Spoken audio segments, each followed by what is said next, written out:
Savage truth. It's savage truth. It's the savage truth.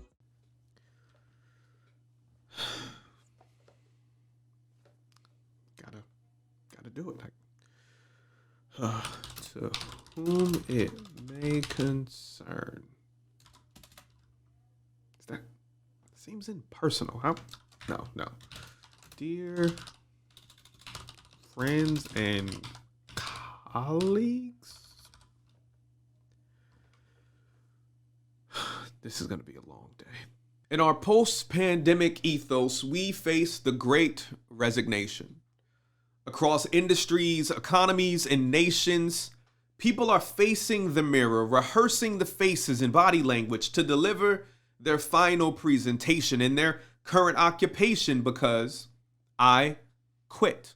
The more cutting version of the more subtle resigned. But managers, see, we hear quit every time because regardless of the subtlety of the submission, the reality is the same.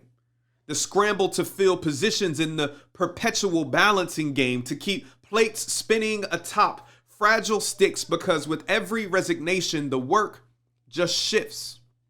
See, demand has not waned, so the burden persists. And I'm not angry that you want to pursue a new vision of success, right? I'm extremely disappointed if you found our company culture to be toxic. And I'm sorry if we couldn't utilize all of your talents.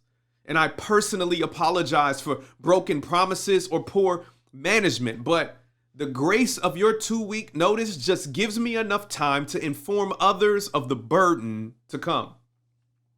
That 3, 6, or 9 months of a marathon run that they have not been trained for. So I'm praying that they don't collapse or quit the race before the replacements can arrive. I don't mean to draw parody, but if we don't laugh, we will cry. The double-edged sword of a poor standard. This 2-week notice seems like a poor standard from the industrial age when job specialization was the rage and assembly lines grew as far as the eyes could see. Now most jobs require significant expertise. I can barely get you through the paperwork and cybersecurity by day 14. So your 2-week notice, you are my enemy.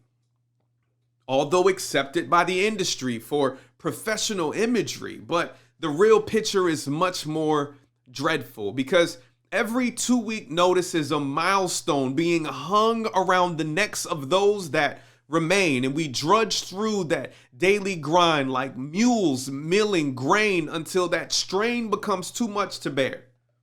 And then with our sore necks and burdened backs, we now stand in the mirror, rehearsing the faces and the body language to deliver our final presentation of our current occupation because I quit. Drenched in hypocrisy as we mourn the burden we will leave behind. Accepting congratulations in exchange for apologies, this 2-week notice makes me compromise my principles. It's accepted but not sensible. I offer my assistance during these transitional tides when the ship is already out to sea. And the great resignation continues. They keep asking who I am, I just tell them I'm a Christian. Occupation, a description, I just tell them I'm a Christian. Nationality, ethnicity, I tell them I'm a Christian. Keep the hyphens in